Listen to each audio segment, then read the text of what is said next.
and welcome to the 8:30 Live. And YouTube's just kicking in, so it's not kicking in. It doesn't know what it's doing. Okay, hello again, and welcome to the 8:30 Live.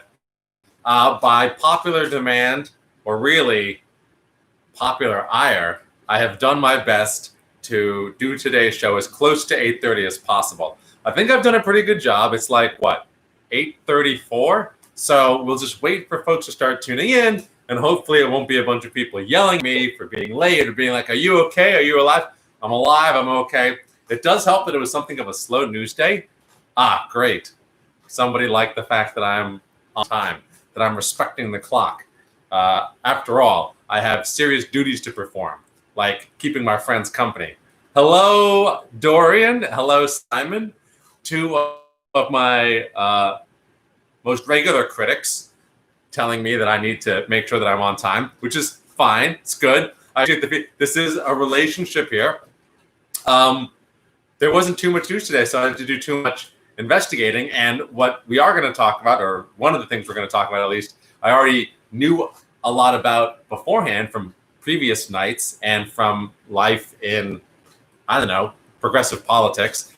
So we might as well just jump to it. First and foremost, Trump has announced the date of his first political rally. Oh, there's a comment. Simon says, hi, Ben. Glad you are here. We miss you. I miss you too, Simon. I haven't seen you for a long time. Simon actually lives out on Long Island, and he actually ran for office out there. But we know each other back from days working at the New York State Senate when I was lucky enough, after being digital director and a fundraiser on the Obama campaign, to be picked up to do digital work for the New York State Senate, completely overhauling their digital infrastructure for a brand new chief information officer. And, you know, the Democrats had just retaken the state Senate, which was rare. You know, it was the first time basically since World War II that the Democrats had taken the state Senate. And we were empowered to do a bunch of crazy things, basically because Barack Obama had just gotten elected and everybody wanted to be online like Barack Obama was. They looked at that on all the policies. You got to get on this internet. And Barack Obama had also run on a platform of transparency and open government. It was a bit niche. It wasn't the main thing he ran on, but it was an actual important part of it. Did a lot of great things that never got any press. He never touted his own accomplishments. Like Trump's out there every day tweeting about all the amazing stuff he's taking credit for, and Obama never really pressed hard on all the amazing accomplishments he actually had.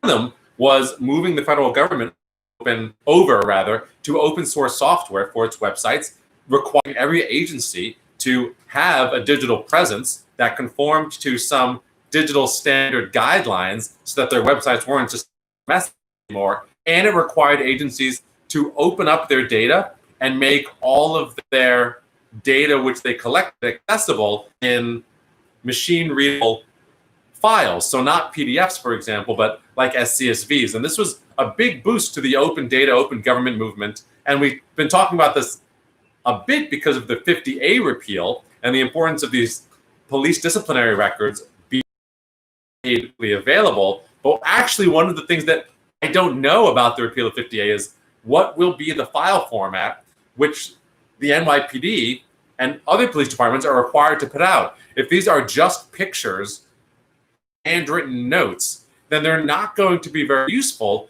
for compiling statistics because you need to type that information into a computer to actually do anything useful with it. So one of the big advances of Obama was to have pretty much all government data that wasn't classified released in open formats like .csv or .txt. So in the state Senate, we ended up doing very similar things. And one of the things that I was personally in charge of was getting folks' payroll published publicly and online in a CSV format so that people, the general public, could search how much everybody was being paid in the government. And people in the government did not like that. I got a lot of emails that were like, take this down. But hey, it was policy. We were able to put it up, and it's still up. You can still go find the original documents that we were putting up and maybe even the comments that were like, Ben Yee, please take this down. But now that's all public information, and you can access it just by going to the New York State Senate website. But all of that to say, I have no idea how I got on this tangent now that I think about it. But, oh yes, that's right. So I was lucky enough to work for the Chief Information Officer doing digital work after the Obama campaign. And now I can't remember why I was on that tangent. It has nothing to do with anything I wrote down. What were we talking about? I'm sorry. Oh, well, whatever. Anyway, the point is that we did some great work opening up and improving the transparency of the government, and all that got dialed back when the Republicans took over the state Senate 2 years later. And it hasn't really been re-upped since the Democrats retook the state Senate.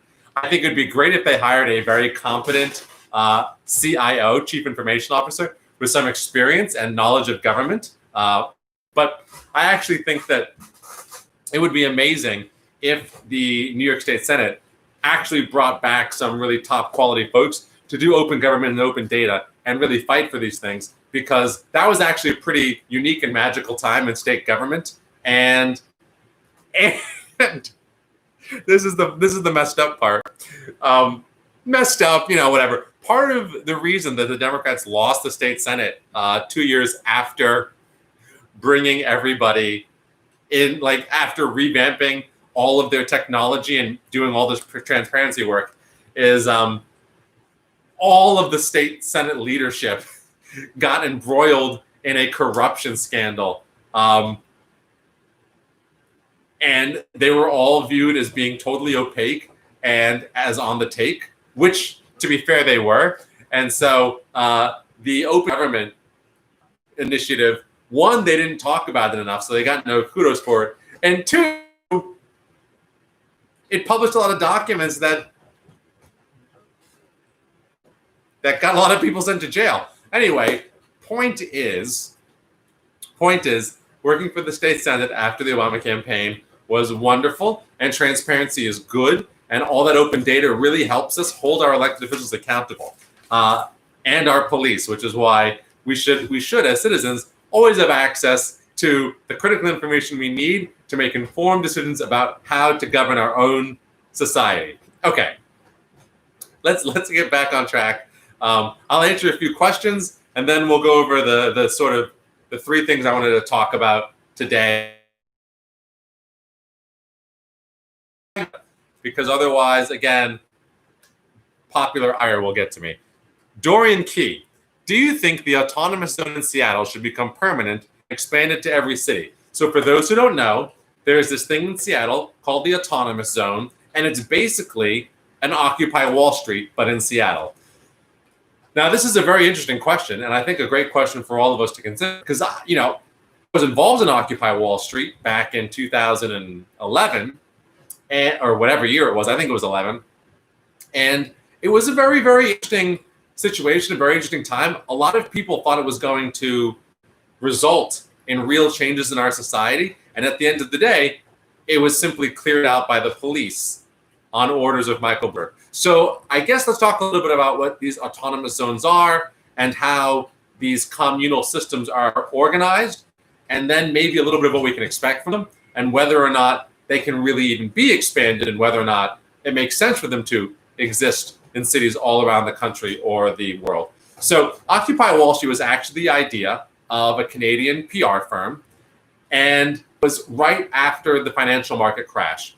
A lot of people had lost their jobs. There was a lot of anger. There was a huge mortgage crisis. Obviously, folks were losing their homes. Folks were losing their life savings. And a Canadian PR firm actually came up with the idea of Occupy Wall Street. And, well, I don't know if it was the firm itself, but Canadian advertisers who had worked at this firm came up with this. And they came up with the idea of Occupy Wall Street, everybody meet in Zuccotti Park. A lot of folks who were disappointed or had been hurt by the government's willingness to do something about the mortgage crisis and the sort of deregulation that had led to the derivatives market crash. All right, so at Occupy, it started off as a protest, but it basically became an encampment. As people decided not to leave, tents sprung up, and this was sort of the beginning. This was like the PR firm's idea, which is like, let's just occupy it and camp here. And at first it started as like a regular protest, but then people started settling in. And the remarkable thing about Occupy was that a mini spontaneous protest community sort of sprang out of nothing. And it's very similar to sort of the idea of like how Burning Man works, and a throwback to things in the 60s. But there was a lot of self-generating governance that was happening. So as people started camping out and just staying there needed to be something done about, for example, the trash. There needed to be something done about safety. And then because people were camping out, folks came in and decided to distribute food. So they set up an entire volunteer donation-based kitchen that actually served food to anybody who felt like showing up on any given day. And I was going to say every evening, but actually it was multiple times a day. At every meal service, there was free food available to anybody who happened to show up in Zuccotti Park. They also created a library where people came and donated books, and it was run on an honor system where people could come and borrow books and take them away and then take them back. I actually probably still have a book that I borrowed from the Occupy Wall Street library and never got to return because I took it out a day or two before the police crackdown, and the library was destroyed before I could return the book. It was a book on PHP programming, in fact.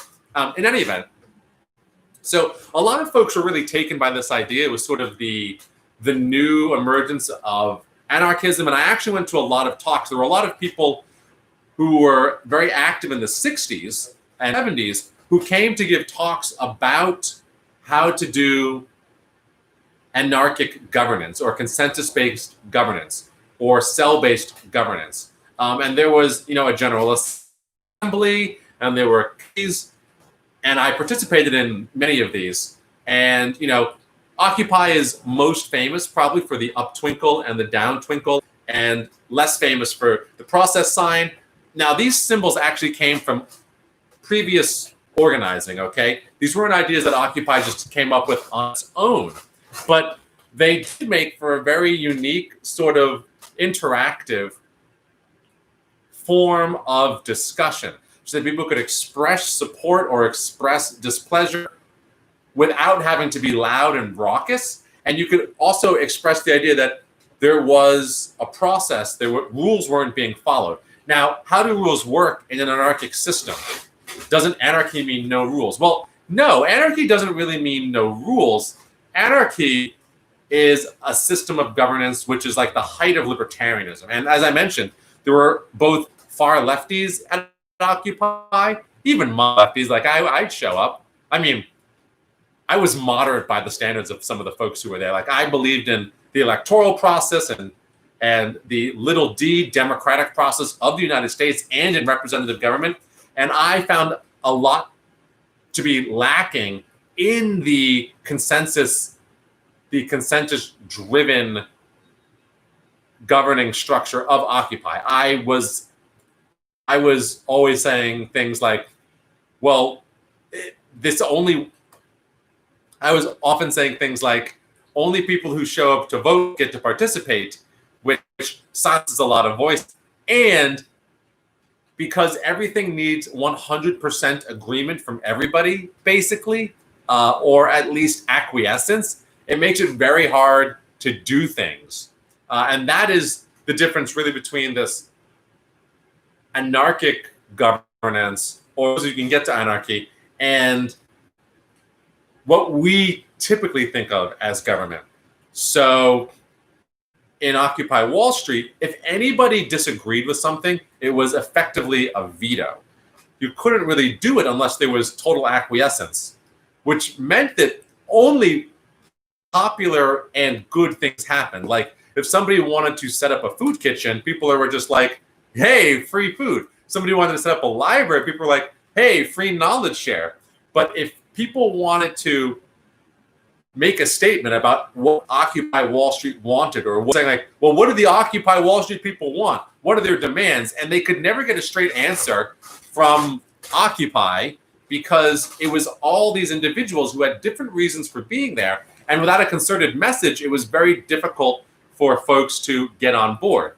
I also happen to, I started an electoral politics working group to try and funnel some of the energy into electoral politics so that we could affect change. But a lot of folks just weren't interested in the idea of representative government or organizing. They were invested in this idea of building a new type of society, starting from this park, which I found to be a little impractical. But don't get me wrong, I found the Democratic Party to be impractical too. I was in the Young Democrats at the time. I was the downstate region vice president for the New York State Young Democrats. And I was, I had just finished a tenure as vice president of the Manhattan Young Democrats. And all of the folks that I'd organized with Obama were there. And we were all hanging out and doing a lot. And I remember going to many, many meetings, not just in Manhattan, but to all the Young Democrats around, and talking about the fact that people are at College Park doing the Occupy Wall Street thing. And these are folks who really should be brought into the Democratic Party. And it was like banging my head against the wall. You guys should go there. We should all go there. We represent the new generation of Democrats that Obama brought in. We need to go where the people are. We need to, we need to participate in local organizing. And occasionally folks would go, and Manhattan being the best at the time, there was a lot of post-Obama folks who really believed in the grassroots model. But it was very hard. But I spent a fair amount of time down at Occupy. And I will say just two more things about that before getting into the Seattle Autonomous Zone, and actually an autonomous zone that I saw down the block from me. So all of the rules governing the society of Occupy were, again, basically come up with by consensus. And so there was a peacekeeping organization there, not like the police, right? But there were a couple of instances of altercation and a couple of instances of reported sexual harassment. And so what ended up happening was the Occupy folks at one of the General Assemblies, there were some proposals put forward basically for like a block patrol. And what would happen is people, I'm not sure what the highest escalation of this was, but folks were called on to watch out for other people and to point out when bad things were happening. And then there were actually patrols. There were people who were made or meant to go around the park and just ask and follow up on whether people felt safe and were safe. And it was all done without violence. There was almost no force involved, at least that I know of. I was never there when there was like a need for physical enforcement of rules. And so, when people talk about the no need for police or empower communities, they're talking about systems like that. Basically like a neighborhood watch system, which deters crime. And really, most of these things are nonviolent. And if you have a group of 3 to 5 people walking together as a group who are all responsible for this, it's unlikely that individuals are going to want to take them on, right? One of the reasons you see police officers descend in force, like I saw the police out today arresting a guy, and there were like 6 of them. And you're like, isn't that a bit overkill? Well, yes and no. For a police officer with a gun and a baton whose main position is like, I'm just going to beat you up until you submit, it might feel like overkill, but there is safety in numbers, and part of the numbers game is the intimidation. So one of the reasons you don't need weapons when you have a block patrol that has like 5 or 6 people in it is nobody wants to really mess with 5 or 6 people.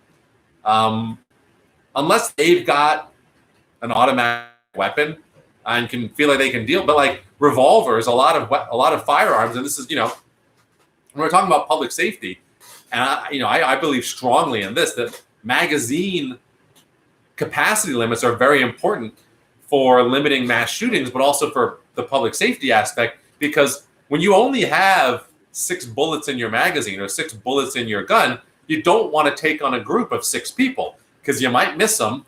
And even if you could kill them, killing 6 people is like a lot of folks. And if there's like 6 to 10 people, they're going to overwhelm you. And I'm not saying that like that means we should have guns everywhere. I'm saying that you can do an awful lot of productive law enforcement without any violence whatsoever, just by having a group of people. And so that's basically how, safety, and I don't want to say law enforcement, what I really mean is public safety. You can do really great public safety with just a number of people involved because it deters crime, and people don't want to, even if they were going to be violent, they don't want to be violent with 5 to 8 people. So that's how public safety ended up going down at Occupy Wall Street.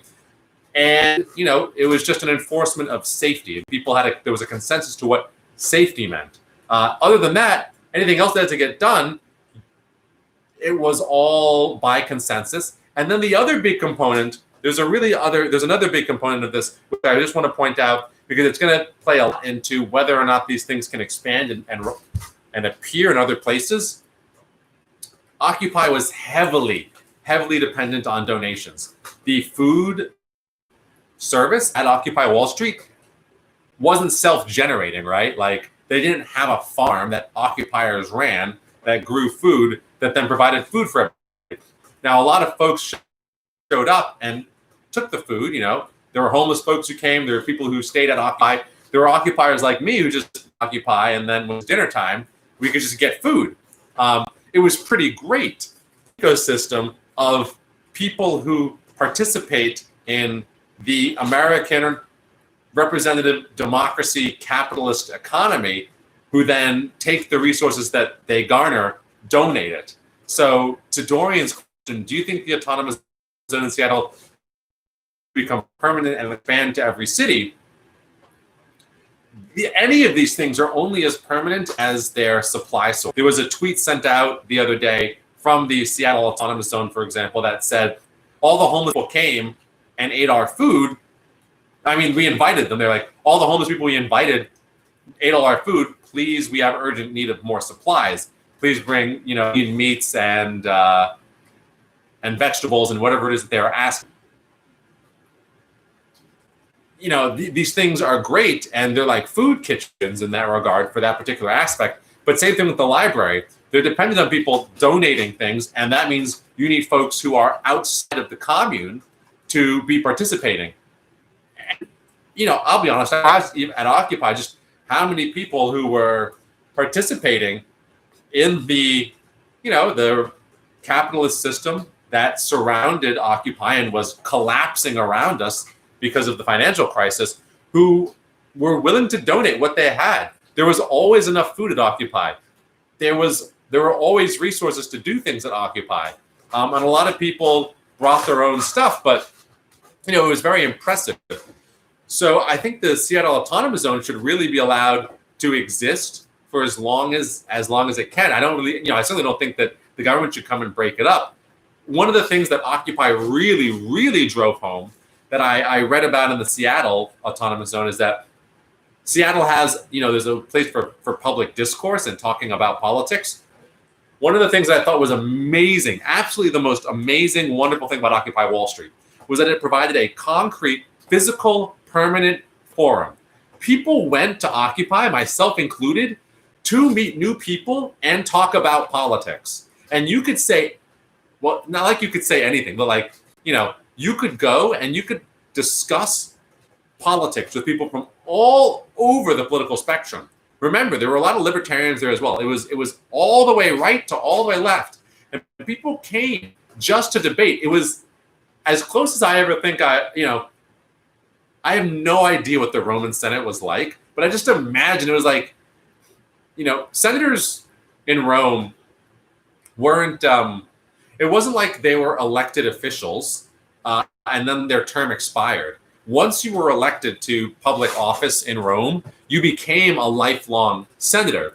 And so if you just imagine that franchise being expanded to everybody, like people could just go and participate in politics at Occupy.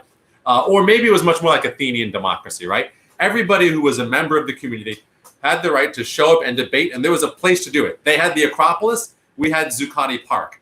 And when Occupy got shut down, I remember I spent a fair amount of time working with a working group out of Occupy to try and identify and purchase a piece of land that Occupy could call its own to set up another permanent political forum, because there's no place for that in New York. We think we live in a democracy. I mean, in fact, we do live in a democracy, but where is the place for public debate?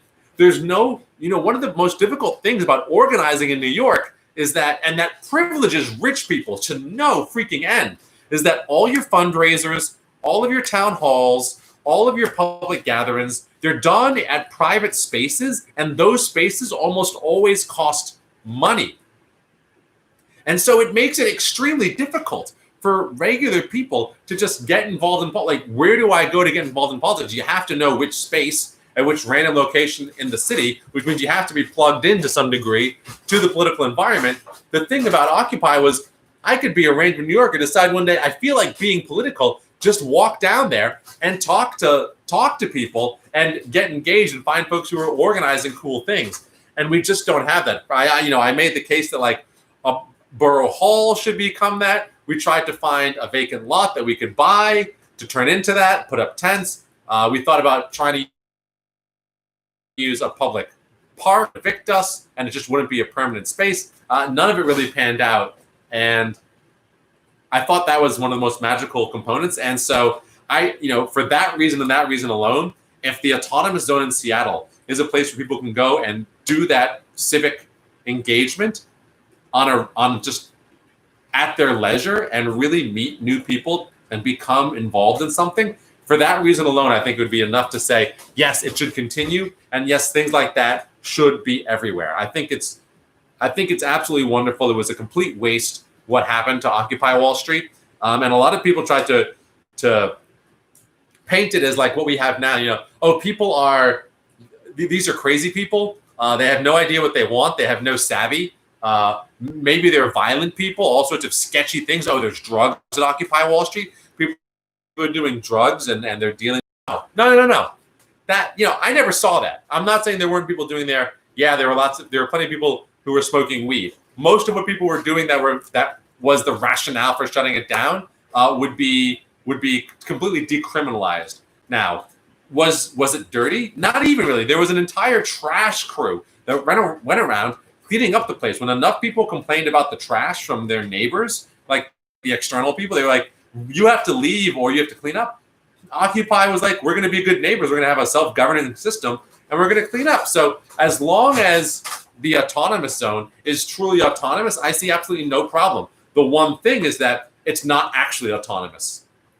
It's dependent on the largesse and the donations of other people who participate in society at large. But what's wrong with that?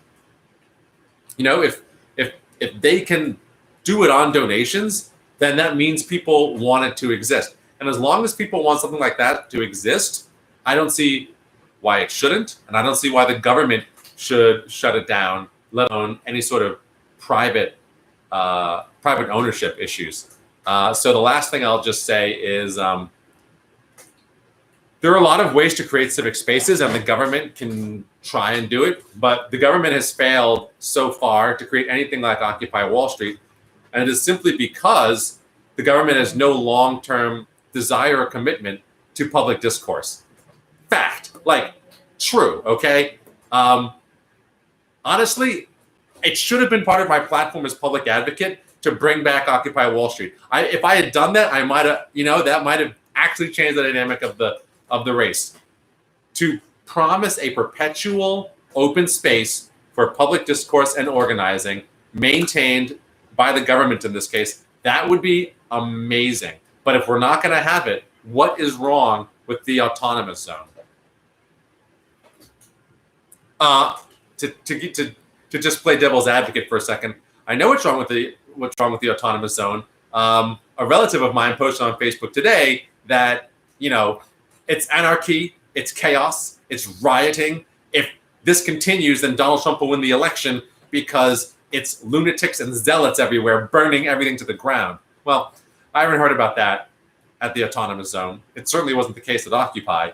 So if we can beat that narrative, as far as I'm concerned, that's the only thing wrong with the autonomous zone that I know of. Tony Romano says, sup, Ben? Hey, Tony. Simon Sachs, you are so correct, Ben. It just hasn't been the same. I remember when we put the New York State Constitution online. Yes.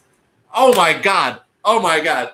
Simon is talking about our work in the state Senate. That is how I started talking about transparency and the state Senate, because I was explaining how I know Simon. And Simon was referring to the fact that, did you know that until 2009, when the CIO's office hired people like me and some other really great folks, shout out to some thing online, Noel Hidalgo, Nathan Freitas, really great techies, Craig Leinoff, really, really great folks who worked, Krista Brenner, Andrew Hoppin, Sheldon Rampton, really great folks who worked in this office, did amazing, amazing stuff. You couldn't get access to the Constitution and laws of New York for free until 2009 when we put it online. They were online, but you had to pay for them. And we were just like, that's ridiculous. So we put it all online, and that is why all the senators that you see posting links to bills that they wrote, all the people who share and bill numbers and bills that are in draft that you're supposed to support, every time you see S. blah, blah, blah, and you can read that bill, that's because of the work that I am very, very, I don't use the word proud a lot because I think it's a bullshit word or a bullshit emotion, but I am legitimately proud of the things that we did. And like, that's just amazing work. And we really did change government for 2 years while we were there. I really believe that. And all of that is because of work that the CIO's office did, of which I was very, very happy to be a part, and lawyers like Simon made possible through arguing the legal case that this sort of stuff is owed to the public, and it's fine to make it free. Michael Kaplan, he's live. He goes on, is there anyone better at throwing rhetorical punches at billionaires than Liz Warren?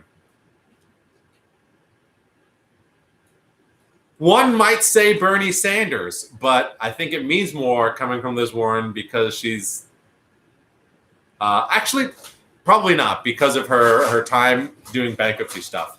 I don't think it means more coming from Liz, but she American economic system, which is why I supported her in the primary, because of how deeply she understands finance. Again, she invented the CFPB, which is the thing that put her on my radar when I was working for the state Senate in 2009. All my coworkers, well, not all my coworkers, but some of the more politically engaged and older coworkers were like, CFPB, Liz Warren's great. We should all go work for her. And I was like, who's Liz Warren? And I've been following Liz Warren now since 2009, and everybody else should follow her too. She really understands the economy. She understands tech. She understands the monopoly power that Facebook, Google, Amazon, that they're accruing. And so I think she's probably better at making those punches because she better understands exactly the problem that it's causing and the consequences of wealth inequality. Bernie Sanders is sort of just blanket, like, it's bad. And yeah, okay, we understand that it's bad. Elizabeth Warren is very incisive, and that's what I like about her. Michael Kaplan, did CNN punk put with an electoral map that was overly generous to Trump one day after Trump threatened to sue over their poll? Oh, did they punk out? Did CNN punk out with an electoral map that was overly generous to Trump one day after Trump threatened to sue over their poll? I have no idea. I am unaware of this controversy. Please link in the comments. Simon Sachs, Open Ledge. Now, reading it, I can see we created this thing called Open Legislation, which is this portal that you can go to see all of the laws of New York, which again were not public and certainly not searchable. And for short, in the state Senate, we call it Open Ledge. And it took me, it took maybe like 3 months for somebody to be like, hey, that's not a great act. That's not a great shortening. And then it took a further month. I was just like, why not? And then it took a further month and a half, maybe, to be like, to see it written down, as Simon has done now, and be like, oh, open leg. That is kind of funny. In any event, open legislation is where you should go if you want to check out the laws and the laws of New York and the work of your state legislatures and the governor. It's a fantastic service, built all in open source code, which has been released to the public. So any legislature in all of America can use the code that powers the New York State Senate to power their open legislation database. Okay. I hope that answers Dorian's question. It certainly gives folks a little, hopefully some insight into how these anarcho communes work and to what we might expect in the future from the autonomous zones springing up all around the country. We'll see. But that being said, there were two things, really three things, but two of them are rolled into each other that I want to talk about. The first is very quick, just in case you hadn't heard, Starbucks is disallowing its employees from wearing any Black Lives Matter messaging. No shirts, no buttons, none of that, no hats, and people are not happy about this. Now, just to give you some context, Starbucks says it's part of their general policy of not allowing people to wear anything that expresses a political or religious belief. They want Starbucks obviously to be welcome to as many paying customers as possible, but it has been brought to everyone's attention that during Pride Month, Starbucks is supportive of people wearing LGBTQ plus clothing, rainbow flags, all of these things to stand with their queer and trans workers. But they are not standing in the same way with their Black and brown and minority workers, and not standing in the same way with people who feel victimized by police brutality.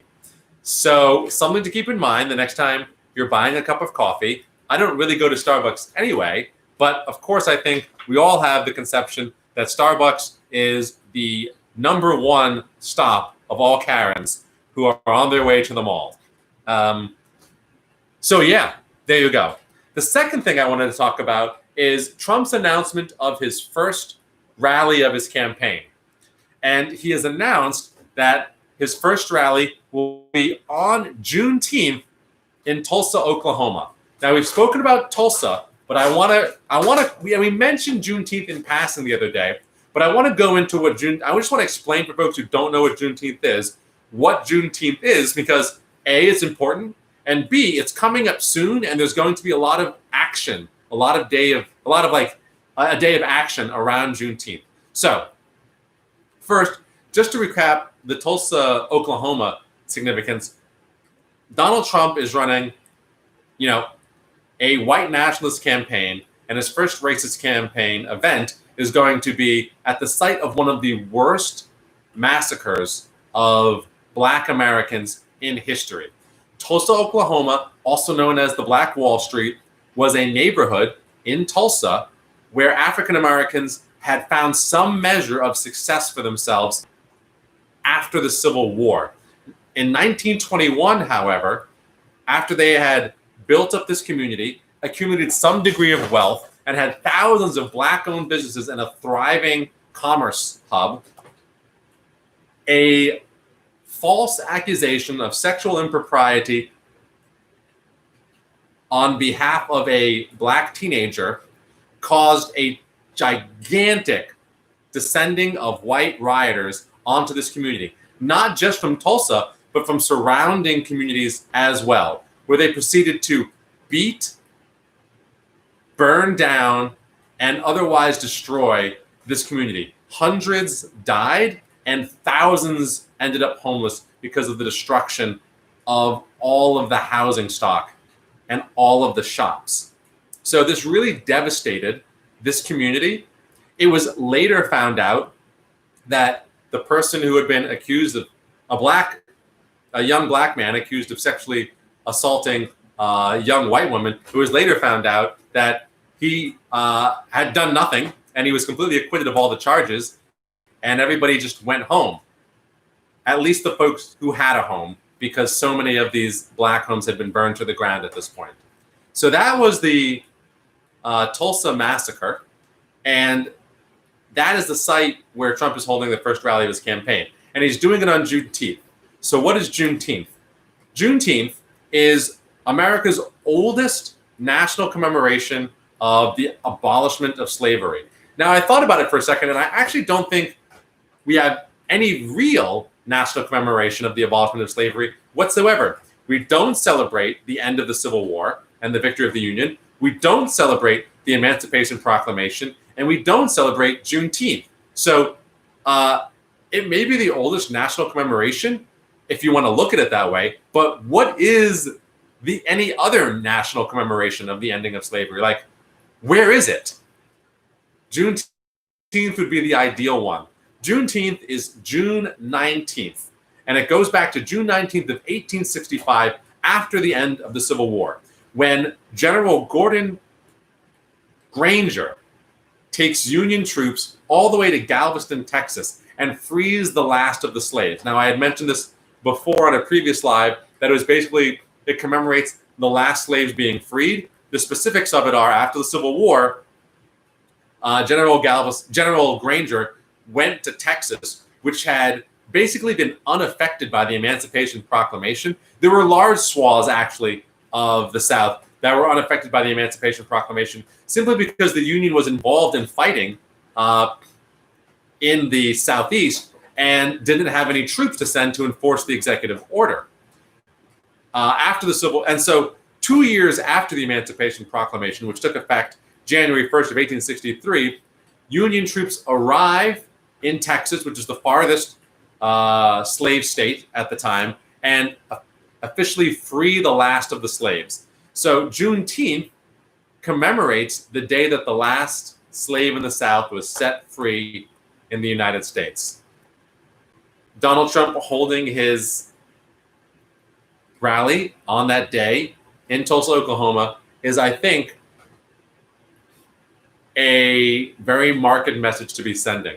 The day of Black liberation at the site of a Black massacre.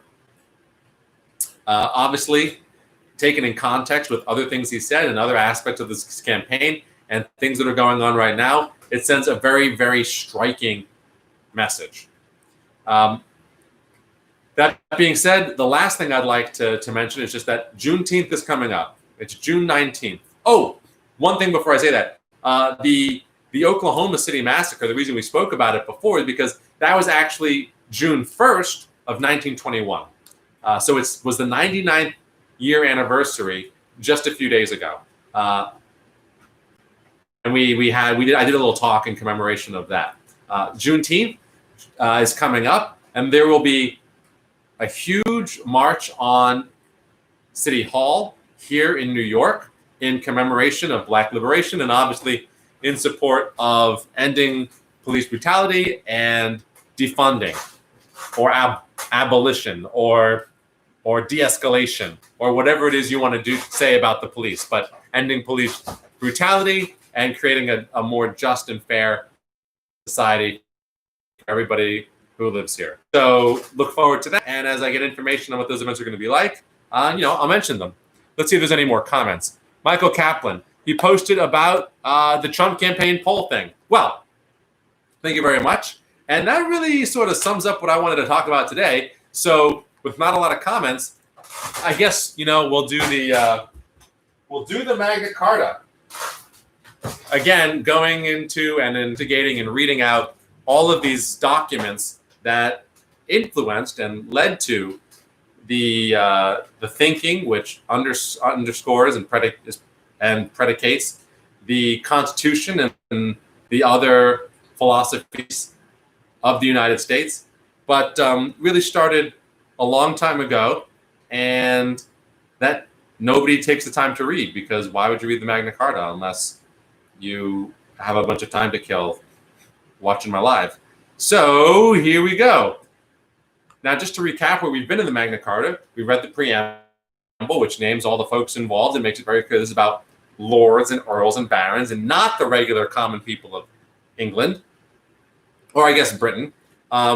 We spoke about the rights of the church, which is the first section. Basically, their first section is a contradiction of the First Amendment of the U.S. Constitution. And what else have we here? Then we've got a section on basically the inheritance of property and taxation of inherited property, and then the rights of widows, which is progressive for its time insofar as the women had rights to property at all. And then the rights of children and underage heirs, and then the rights of creditors, in particular other lords and Jews who lent money. So that takes us all the way up to whatever the hell section we're in, which is, there's something about constables. I'm excited to get there. I always love things about law enforcement, but we're not there. So, okay, here we go. Oh, yes, and then 12, the last thing we had spoken about was scutage or aid, which is basically saying you can't raise taxes without consent. Or you can't take our money without the consent of the governed, except for a few specific cases. So, very big stuff. Okay, 13. The city of London shall enjoy all its ancient liberties and free customs, both by land and by water. We also will and grant that all other cities, boroughs, towns, and ports shall enjoy all their liberties and free customs. So this is basically about, again, ensuring that the king or the monarch doesn't levy random taxes on people. So they have all of their customs. Don't mean traditions in this case. Customs mean they're free of duty of tax on trade. And so they're granted all of their traditional or all of their ancient liberties and free customs, all of their freedom from taxes that had been carved out beforehand. So the monarch or sovereign can't go back on that and just start levying taxes as they wish on all of these towns and cities. And actually, so this impacts really the general population. Now, it, of course, impacts the lords and the barons and the people who control and make money from the commerce the most. But in this regard, people are guaranteed some stability in the tax rate. So we'll go one more, 14, to obtain the general consent of the realm for the assessment of an aid, quote, aid, except in the 3 cases specified above, or a, quote, scutage, we will cause the archbishops, bishops, abbots, earls, and greater barons to be summoned individually by letter. To those who hold lands directly of us, we will cause a general summons to be issued, though the sheriffs and other officials to come together on a fixed day, of which at least 40 days' notice shall be given, and at a fixed place. In all letters of summons, the cause of the summons will be stated.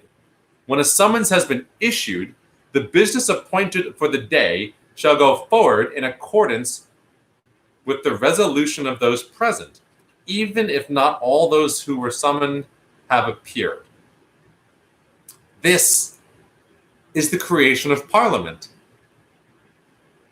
This is really, I don't know if other folks are taken as much as I am, but 1215, Magna Carta, writing all this stuff, somewhere about a third of the way in is the creation of Parliament. It says no taxation without representation. There are 3 cases which were laid out where the sovereign could tax at their will the people of the realm. And that was to, and by the people, I mean the greater barons, the lords, the earls, and the church. And those purposes were to pay the ransom of a lord or a baron or an earl or one of these archbishops, abbots, what have you, to pay for the knighting of one of these people's firstborn son, or to pay for the first marriage of one of these people's daughters. Other than that, the sovereign can't just take people's property. And the way in which taxes get levied now, aid or scutage or money for the realm, for the government, is to convene through letter with a stated agenda and ample notice all of these stakeholders. And this is Parliament. I'm very excited and interested to see whether they define how voting shall be conducted and what number of people, what percentage is required to pass a new tax. I wonder if they even get into that here. But what we see for sure is that there is no quorum, which is to say it doesn't matter how many people show up, just that people do show up. And it's not like you need a majority of people to attend. All right, let's read one more section. I want to know what happens. 15. In future, we will allow no one to levy an aid, quote, aid, from his free men, except to ransom his person, to make his eldest son a knight, and once to marry his eldest daughter. For these purposes only a reasonable, quote, aid may be levied.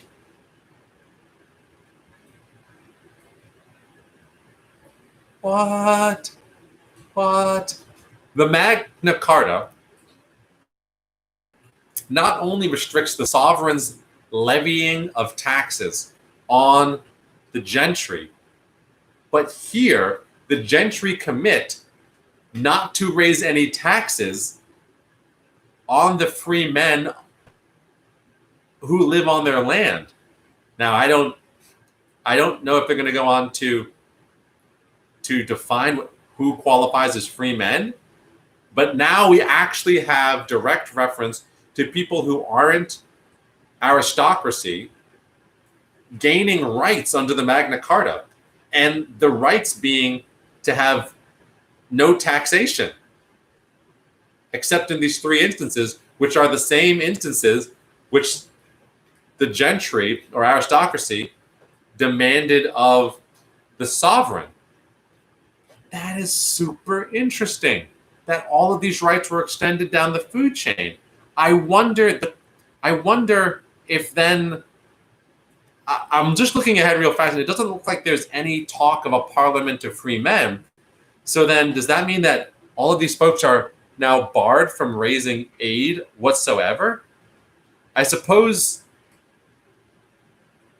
they haven't barred themselves from raising a scutage, so I'm going to have to look into the difference between aid and scutage to see if that's a thing. But it looks like they just banned themselves from raising taxes.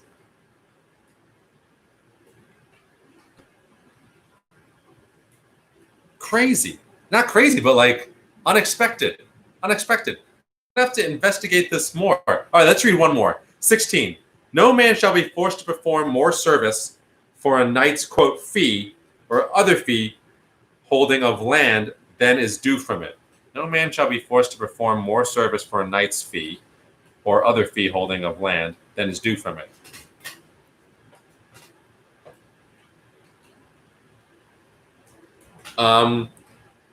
I suspect this is talking about the amount of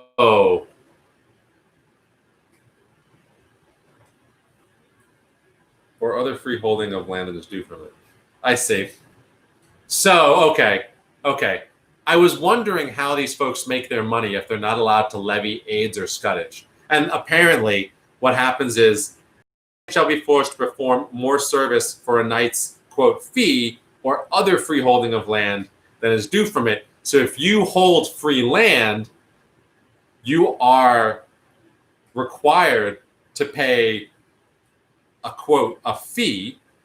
And what this does is establish that there is a standard fee and called a knight's fee, or a level of fee called a knight's fee. And nobody holding free land, which is the thing on which you get taxed, I suppose, in this case, shall be forced to perform or pay a greater fee than this standard knight's fee that they've created. Okay, and that's how, because I was like, how do these landlords get their money if they can't tax people? And it's, there is basically a rent. There's basically a rent which you're required to pay. And nothing in addition to this rent is allowed to just be levied on a whim. Okay. Okay, cool. I want to keep going, but we're going to stop for now. It looks like we've done the part on the government, including the local government, which is basically your earl or baron or what have you. We've gone through the part on their capacity to tax both the sovereign to tax the aristocracy or the gentry, and the gentry, the landholding class's capacity to tax their subtenants or people who have free land. Okay, so, and by free I don't mean money free. I mean, I suppose it probably means their land. All right, thanks everybody for tuning in. I'll see you tomorrow at 8:30.